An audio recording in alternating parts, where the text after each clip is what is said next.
and welcome back to a personal code of conduct. I am Dio, and as usual, this is the epitome of mediocrity. But there's an improvement. I said I was going to read Atomic Habits by James Clear, and I did. I actually finished the book, but I don't remember anything I read. So there's that. So I decided to just do the mediocre thing and go through like articles reviewing the book. But I assure everyone listening that I did read the book. Like, I'm not lying. I did read it. So we'll be here with our mediocre podcast, and as usual, Sunday is going to be loud because you're hearing like churches, stuff in the background. Generally, it's going to be fine. We are living our lives of mediocrity, and I think I've decided to be serious about doing the whole having a weekly song at the end of it. I don't give a damn if Spotify flags me for copyright claims, but like, who cares? I'm not doing this for money. So what else? Oh yeah, it's time to start the whole idea of mediocrity. The Atomic Habits podcast. It's not like the Atomic Habits podcast. It's more like I'm trying to convince myself that I have finished a book. Not me completely not finishing Seneca's letters. Not me completely not finishing the principles of existentialism and being a horrible adult. But here, like, this is me deciding that I have made a conclusion, I have made a decision, and I have fulfilled that thing. So first things first, we go through Google and like do the first page results, because I'm not going through past the first page. So like, I basically googled Atomic Habits implementation in real life, because I was like, when I finished reading the book, I was like so inspired. I literally got the habit tracker, more on habit trackers later. So I literally got the habit tracker, and I decided that okay, I'm going to be like a useful human being and track my every move. Then I was like, fuck no, I'm not doing that. Then I've decided to go to the first Google page of real life implementation of Atomic Habits. And the first one was How I Implement Atomic Habits by Rach Smith. The next one is 9 Atomic Habits That Will Change Your Life. I don't give a damn about this stupid website. Book summary, Atomic Habits by James Clear. Another book summary. So who did I choose to end up picking? Because I went through like a couple of these and I ended up picking a couple of people, and I was like, I feel like I'd be able to do like a proper article reaction. I know this entire podcast has turned into an article reaction podcast, but it's turning out fine. I saw this one Indian chick, and she just wanted to talk about like how Cheryl implemented Atomic Habits, and I was like, fuck no, but it was fun to read because she had a lot of like memes in it. But like, why? Okay, I think I might end up using it after I'm done with the one that is properly annotated. I don't know why people don't like annotate or structure their their articles. Now this stuff doesn't want to be fun. Atomic habits, what are they and how can we incorporate them? If you're the type of person interested in self-improvement, blah blah blah, the power of habits, this person that finally goes to the what are atomic habits. First of all, what are habits and what makes them atomic? Now I think I'm trying to make this a reaction style stuff and started like when I first read the book and my opinion of like a habit, what are my habits as a person? I'm okay, let's just say that as from August to this space, I became an individual who works out. I also became an individual who doesn't eat like a 9-year-old most of the time. And I found out that thinking of yourself as the kind of person who does something rather than I'm trying to do something is a faster way to get by it. Then obviously, I read the Atomic Habits book and I was like, okay, yes, my theory is correct. Thank you for corroborating my theory. But it turns out that you don't do this for everything in every aspect of your life. You realize that some things you're always like, I'll tell myself I'm going to do it. And there's some things you just be like, oh, this is how I envision myself as the kind of person who does this or the kind of person who does that, and you just go ahead and do it, which is something that you don't have for all your habits. So it's very important that you have like a conscious mindset that okay, this is what I'm doing, this is how I'm going to make a certain habit a particular lifestyle or what have you. So atomic habits are like small things every day, and I noticed one thing, like I noticed that if I didn't immediately like put on workout clothes, I wasn't going to work out that day. If I didn't immediately go downstairs, I wouldn't lift heavy weights and I'd stick to my bands, which is like the habit, the systems leading in place before I work out. Or I noticed that if I didn't I depended so much on wanting to see something before I started to draw. And I also have this annoying habit of wanting to be good at everything, which is, I know Dia's taking an exercise in creativity when she's used to being analytical her entire life, but like, deal with it. I'm becoming an adult. Next, the basics of habit formation rely on manipulating the feedback loop. Now, I really like the idea of how it was like you have a cue, and once you notice the cue, what is the craving that comes after the cue? What is the response to that craving, and what is the reward? I don't know. I think I there's one thing that I've noticed, like especially when I was like trying to diet down, like last year, I realized that I'm lazier than I am hungry. If there's food in front of me, I will eat it. But if there's no food, I am often too lazy to go outside. So if I go outside, it means I really, really wanted that thing, and therefore I deserve that thing. But like my laziness trumps my desire to eat rubbish, which is like my modification of the cue, craving, and response reward. Is a question. You either remove the cues out of it, like removing the cues as in if I'm bored, what is my response to being bored? If because I was never overweight, but if you want to have like that lean, relatively toned physique, you have to diet down. So it's like, what is your response to being like bored? My best response to being bored is either reading questionable manga or making something questionable in the kitchen. So it was like I did go on a dramatic questionable manga binge, and I was like, okay, this is not something I'm particularly proud of. There's a reason why that manga is questionable, but I decided that it's better to try and create and fail, because I'm still trying to build a habit of creation, but like that is like an entire phase. So it said like, what am I going to do when I'm bored? I'm not just going to munch on chips because I'm bored. Like that doesn't make any sense. So that's how that was sorted out. I think so. Instead of me being like, oh, I'm bored, I want to munch chips, I became, oh, I'm bored, I want to create something, or oh, I'm bored, like let me go on a walk, oh, I'm bored, let me go on like 3-hour music binge. That's the kind of human being that I became. It's not just like, it wasn't a matter of like having a goal per se. I just wanted a system and my knees to stop paining me. Like, what the fuck? What kind of 23? Oh, 22. I was 22 at once. What kind of fucking 22-year-old has knees paining her? Like seriously, like your thighs cannot be that huge. Once you understand the feedback loop, I like the fact that I might end up just using this particular article because the person breaks it down into like points, and this is making me realize, like, look at what I thought as I was reading the book, and look at how like I have unconsciously implemented like changing my atomic habits as a person, and how I intend to like consciously make it a thing. Because I will literally go through my habit tracker and remember, this is a personal code of conduct. What worked for Dio will most likely not work for you, because Dio is just being like dramatic and being like, yes, I'm an awesome person, listen to me. If you like what I say, do what I say. Like, screw you. So let's go on back to the cue. It first breaks out either to the cue. Now, if you have a cue or you're trying to change something or produce a desired behavior, the first thing you need to do is to make it obvious. Like, if you want to create a cue, now the cue for me to work out on average is the moment I open my eyes. If I wake up and the sun is out, it just means my body needed rest, so no workout that day. But if I open my eyes and my usual fucking 4:30 or 5 o'clock, I'm like, get the fuck up and go and work out. That is like my cue, the opening of your eyes. Go and wear clothes and leave your room. And also another thing, not turning things on. I just realized how much, like when I moved to this place, how much my workout was centered on the fact that I had a roommate. Because if I didn't have a roommate, I wouldn't work out. I'd work out in the room, and when I try to work out in the room, I'm not that regular. But when I have to leave the room because I don't want to be an asshat to somebody who lives with me, then I work out more. Which is weird. Note to self, don't make other people part of your routine without their consent. Next, make it attractive. Some mornings I have abs, it's attractive enough like that. Make it easy.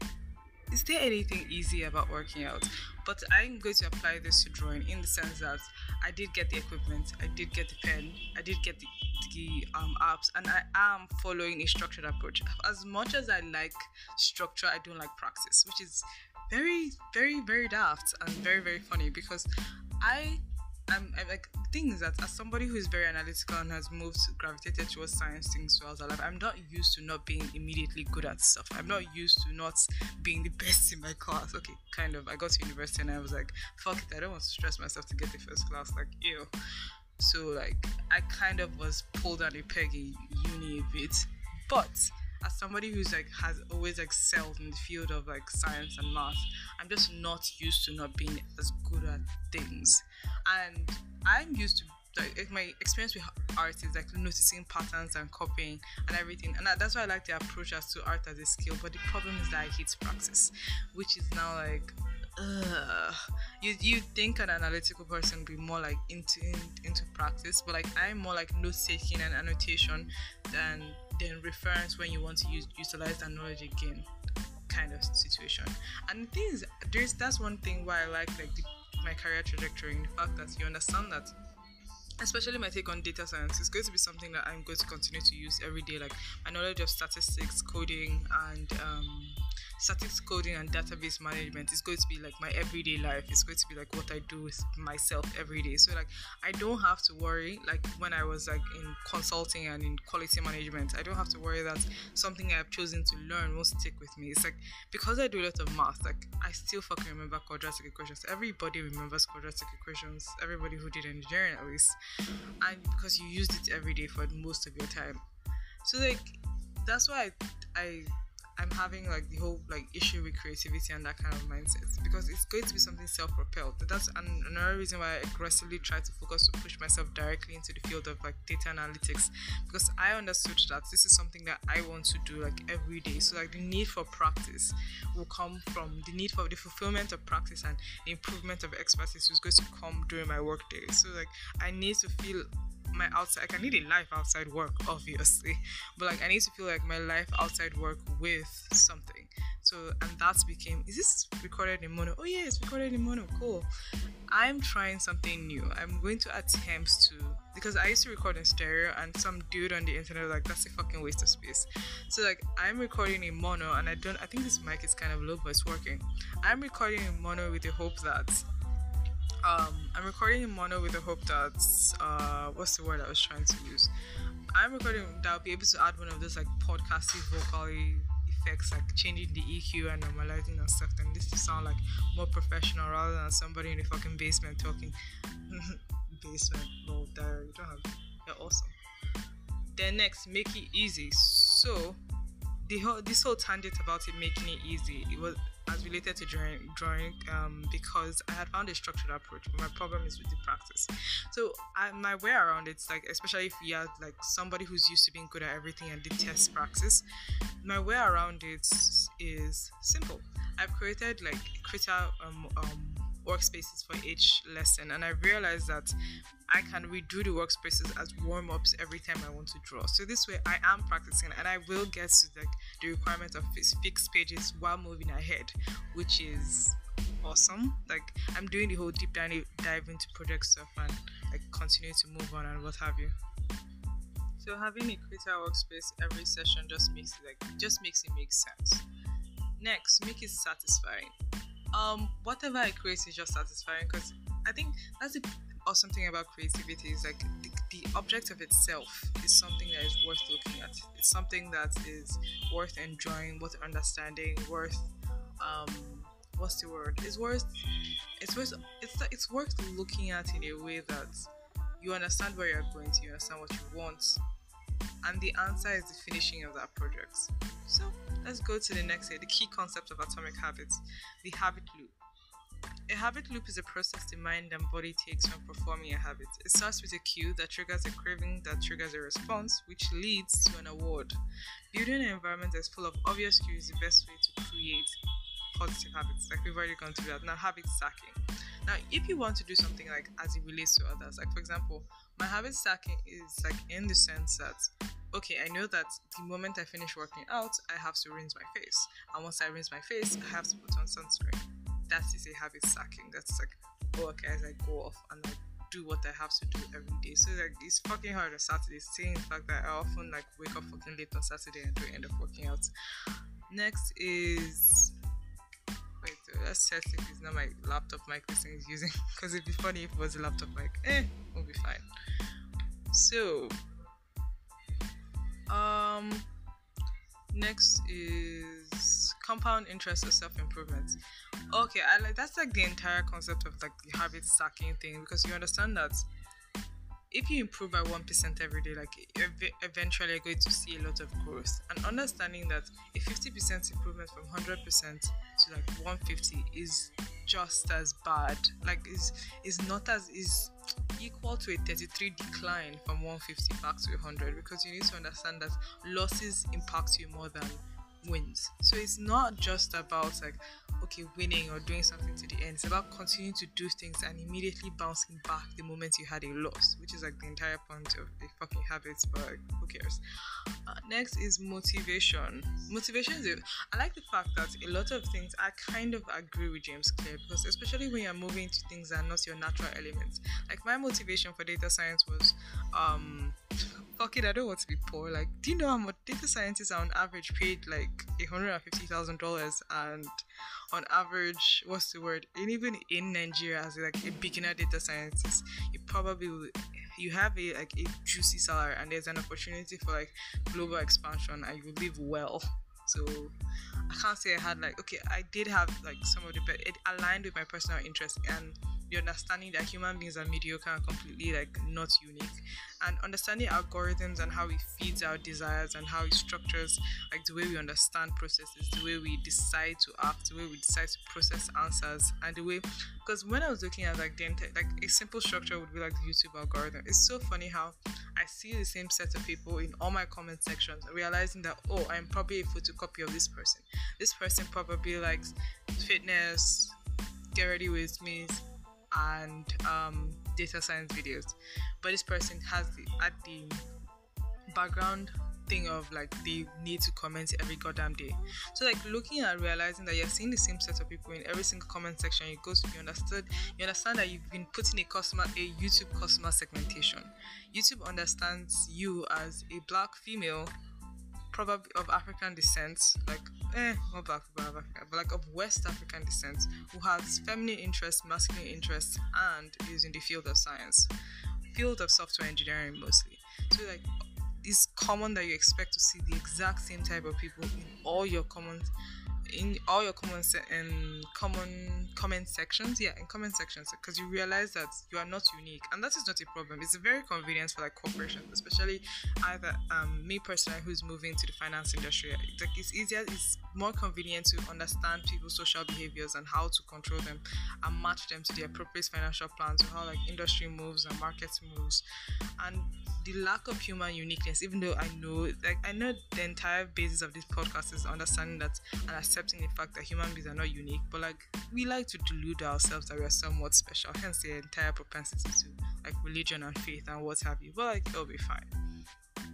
And again, I keep getting a lot of ads for like self-injection contraceptives. Did I tell these fucking people that I'm interested in like in contraceptive injections? But then again, that it stands to reason. I am a young woman who lives in a relatively open city in her early 20s, which is something that Google knows. So it's expected that my ads will mostly be surrounded things that a young woman in a relatively open city would desire. Things like skincare and contraceptive and data. So that is basically what Google advertises to me, because that is the interest of women similar to me. I'm describing myself as a woman. Dio is literally ended up like watching like Ben 10 Alien Force like completely like 5 times yesterday, describing herself as a woman. Wow. Let's go back to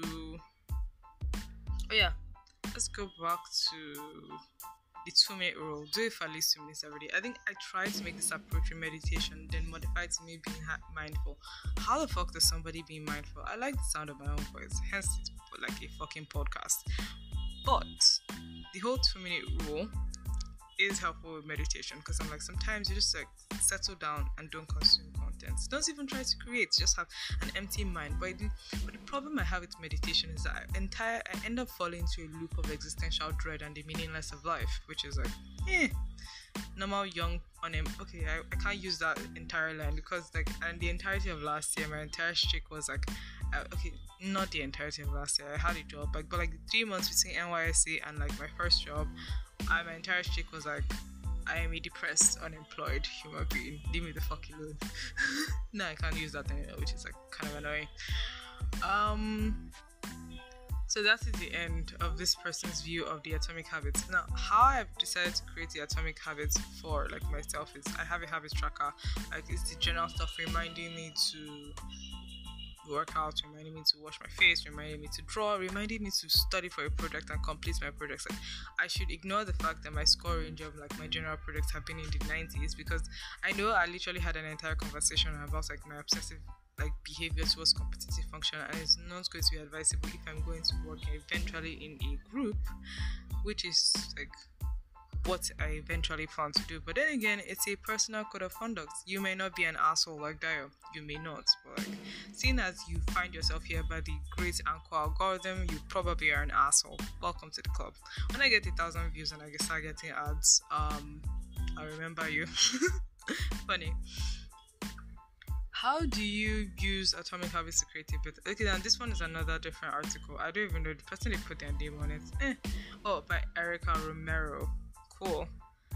Blah blah blah. Okay, this person. Oh, atomic habits for academia. This person went to the general Q raving response. Blah blah blah, and more blah blah blahs. Okay, this person now decided to decide how to like give examples to make it obvious. Eat lunch in a location where you can see your writing set up ready to go, or add a motivational writing quote or poster to a wall where you eat lunch. I don't know, it's like I don't do fucking motivation. Like, isn't that the whole point of the Atomic Habits book? Like, be anti-motivation and make it like a system. My entire motivation in life is not to be fucking poor. Like, I have looked into the face of poverty and walked away. I think that's the one thing that somebody who's middle class or upper middle class, like in a third world country, you know what extreme suffering look like. You know what poverty looks like. You've just chosen to ignore it because for the most part, your parents have shielded you. Like, I think a lot of people who are coming from shielded households, like people in the upper middle class to middle class, like of like a third world country, a very tiny small middle class, you know what poverty looks like, but you've decided to look away. You've looked at the depths of poverty and have looked at the starvation and suffering of malformed and deformed children, and you've decided like it can't be me. Which is like the like we like to like drown ourselves in our uniqueness and tell ourselves that God loves us. I think that's like my general reasons for the abandonment of religion, is that am I trying to delude myself that I'm so much deserving of grace in quotes than like a malnourished broken child that I step over on my way to work. Like, does that make any sense? No. We're all just like human beings, and human beings are kind of all trash, which is fine, I guess. It's all fine. Then next is I don't really like this person's writing. It's like the exact same thing as the other one, but then again, you're trying to push it into an article. Now this is one I like.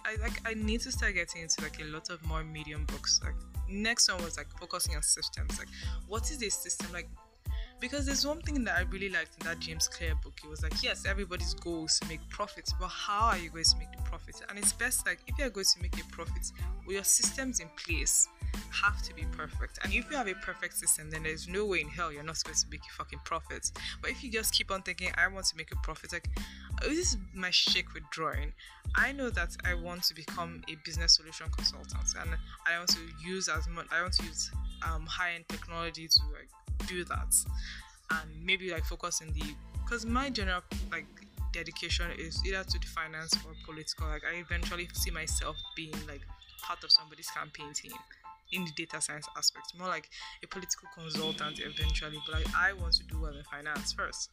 But you need to understand that that is a goal, but what are the systems in place? What are the people you need to know? How do you need to network? Like, there's one thing I know that I am lacking in doing is like networking, which is I should get better at doing that.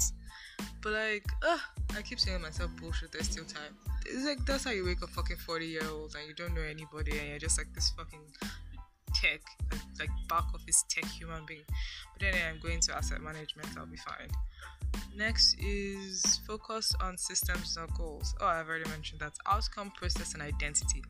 No, this is a better one. Maybe the other people didn't want to feel like they're plagiarizing, so they literally just use the first chapter. Like, this goes on to other chapters. I'm using the articles to try and remind myself, like, this is what I fucking read. Okay, so outcome, process, identity.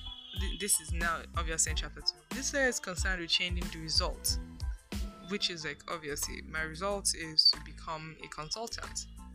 like a standalone consultant, not a consultant within a firm, then or also like okay, let me go on to drawing tangents. I always go on drawing tangents. I love the human form. It's like an entire vibe. I like it when people move. Especially lean bodies, like people who are like lean to death. I like my entire vibe. I wish I knew how to draw. I think that's one of my motivations for drawing, because the human body is just amazing in motion. Like it's amazing when like the face is crunched up in motion, when the body is moving, and they're just things I want to create. Like I don't want to have that generic like manga face. Like I want an individual that I'm drawing. Like the thing is, I want to have like a fantastical elements and merge it with portraits. That's why I'm aggressively looking into semi-realism. Like I want the person I'm drawing to know that it's them, but I want to put them in fantastical situations. Like I want to put them like in dragon fighting armor. I want to make them like I don't know. I need to look at Yoruba mythology and African mythology generally, but like I want to make them like an Ephraim, or if Ephraim is just a fucking leaf, like, or like an Ajay, or like just like an entire vibes, like create a world around a person, because there are just some people that you look at them and just like, you look like a fucking warrior, like in a high fantasy novel, and I'm like, I wish I could draw. Which is like I'm finally taking that into my own hands by spending money and getting like the equipment to do proper digital drawing. But like, I wish spending money was all that you needed to do, but okay, whatever, it'll be fine. Next is process. Okay, I think I'm still working on the process. Like right now, I'm currently in training for like the business consulting stuff. And you realize that I won't know until when I get into like a program with my coworkers and what have you, and it'll be fine. Then an identity, I have already determined the kind of person that I want to be. And I know I'm the type of person that do cars workouts. Yes, I know I have a good amount of quads, the muscle is quads, but I am not the kind of person who does ab workouts. Like the only reason why I give a little bit of definition is because you need to hold your core when you're doing other things, but like I don't want ab workouts are stress. But like you have to think of yourself as the kind of person who does certain things. And one example, he was talking about somebody like was like you're dealing with smokers and like what is the answer to everything. Where the thing is going, I have a feeling I'm not using the mic, but then again the earpiece that's connected to this thing doesn't have a mic, so whatever. So I said that like the way things are going, you need to understand that he used a smoker as an example. Like rather than saying that I'm trying to quit smoking, it's more like, I'm not a smoker, which is a better way to look at it, because you just assume that you've gotten to your end goal. But it's not necessarily for all of these things. But I do describe myself as a data scientist, which is awesome. I'm not. I even think I'm going to remove that data enthusiast from my from my profile and change it to like straight up data analyst, which is fine, and everything will be fine. Implementation intention.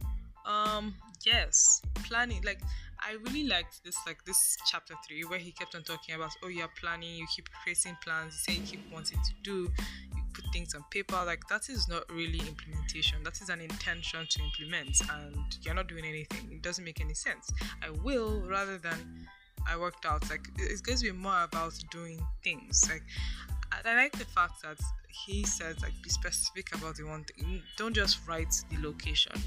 Like don't just write you will do something. Give it a time and place. Specify the place you're going to do that thing. Then you're obligated to do that thing like even more. Habit stacking. We mentioned that in the previous one. Then next, temptation bundling. Oh, okay. This works by linking an action you want to do with an action you need to do.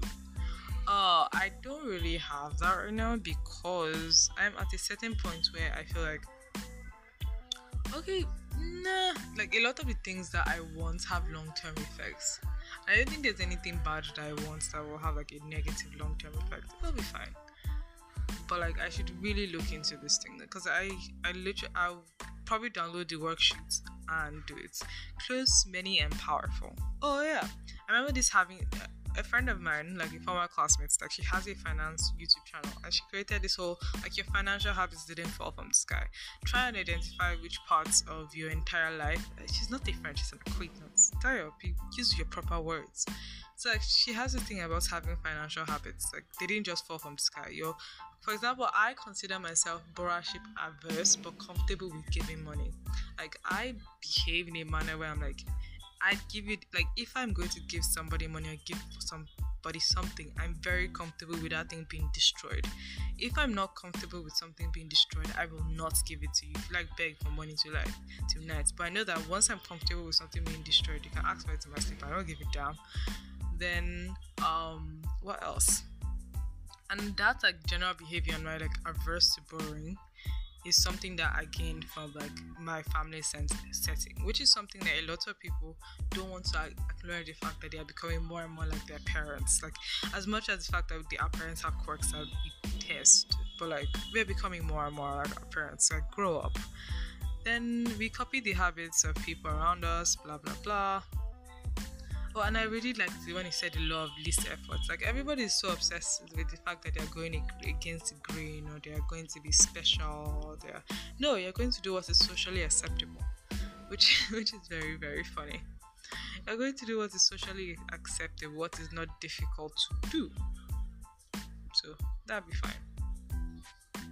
So you have to. So in order to use this like time and again habits that is known to us, make what you want to do socially acceptable. Meaning that if you want to be the kind of person that works out every day, then hang out with people who work out every day. If you want to be the kind of person that eats like sushi, hang out with people that genuinely like sushi.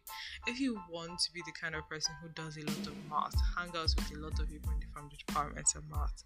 You'll be fine. You know that the way I'm looking how this thing is not like spiking up, I have a feeling that this mic is not working and it's freaking me the fuck out. But like it'll be fine. Next is what? Where am I? The Goldilocks rule. Oh, okay. Everything has to be good. The next 4 steps to start a good habit and break a bad habit. To break it, because we've been mentioning the good habits substance. To break a bad habit, you make it invisible, unattractive, difficult, and unsatisfying.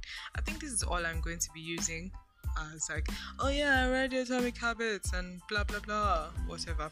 Now let's just gist. That's like seriously, let's fucking gist. What have I been up to? I have decided to be dedicated to Drawbox. I know I want to skip to the end, but I feel like I would do well to construction and I'll be fine because I have a tendency to look for outlines and rather than look for shadows. And I think it's very important that you look for the shadows and rather than the lines, because I'm obsessed with the lines. And it's like the lines don't matter. Look for the shadows. Don't explicitly define this as boundary. Implicitly imply that's tautology. Imply that there's a boundary using shadows. So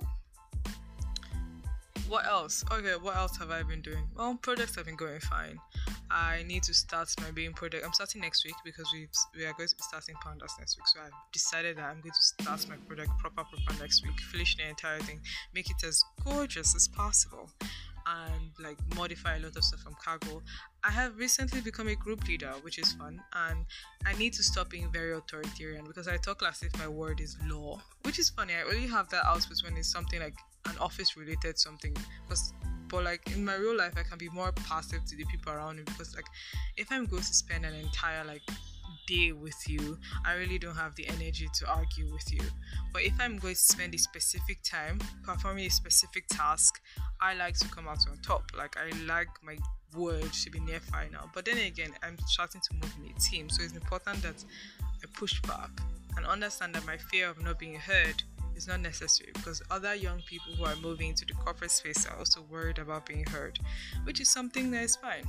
And we'll work together, we'll do well together, we'll grow in career together, and it'll be fine.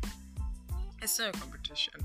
So it has been a personal code of conduct. This is a particular chill, mellow, and boring podcast because I didn't have like any dramatic and sad sub story to tell this way. I didn't have like this great philosophical finding. I finished a book on which I kind of agreed with everything in that goddamn book, and not everything. Maybe there's some things I disagreed with, but they were insignificant enough that I've forgotten. I've forgotten to the point I needed a freaking article to remind me. But like when I saw the article, I was fine.